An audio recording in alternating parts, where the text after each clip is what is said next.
Dans 18 mois, le pôle santé de Beaublanc ouvrira ses portes sur une partie du site de l'ancienne caserne.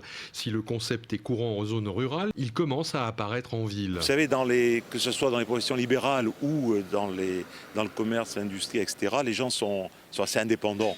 Et donc il faut à un moment donné un genre de médiateur ou d'entraîneur qui va leur permettre de pouvoir travailler ensemble, de se regrouper et d'avoir un projet commun. C'est l'accessibilité qui a été la première contrainte donnée au cabinet d'architectes. Un des enjeux majeurs aussi de ce projet, c'est de le rendre accessible à tous les utilisateurs, à tous les patients, ne serait-ce que par l'utilisation du trolleybus et accès au parking et accès sur la ville, ouvert sur la ville bien sûr. Les contraintes principales de ce projet en termes d'implantation étaient bien sûr de respecter les gabarits présents dans la ville et dans cette rue qui est tout à fait caractéristique, et venir aussi en limite sur la voirie pour toujours traiter cette accessibilité à la ville et cette ouverture à la ville que je citais tout à l'heure. Alors le parti pris pour l'enveloppe extérieure est un socle relativement traité et assez fort, avec une architecture alternée. On voit ces rythmes entre les volumes plus ou moins clairs et le volume d'angle.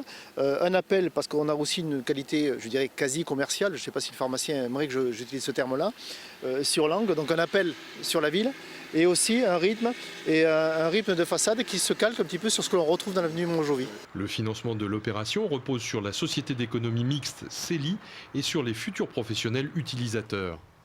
C'est bien au croisement des financements et de l'investissement public et privé.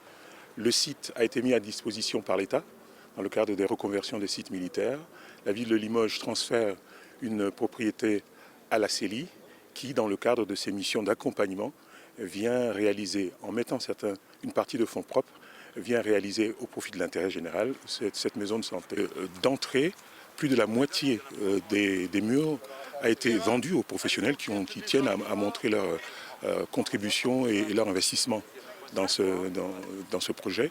Et l'autre partie est prise à bail par les autres praticiens. Donc qui paye bien un loyer, qui vient équilibrer économiquement l'opération. Avec des médecins généralistes, une pharmacie, des infirmières et des kinésithérapeutes, une douzaine d'activités seront implantées sur le site.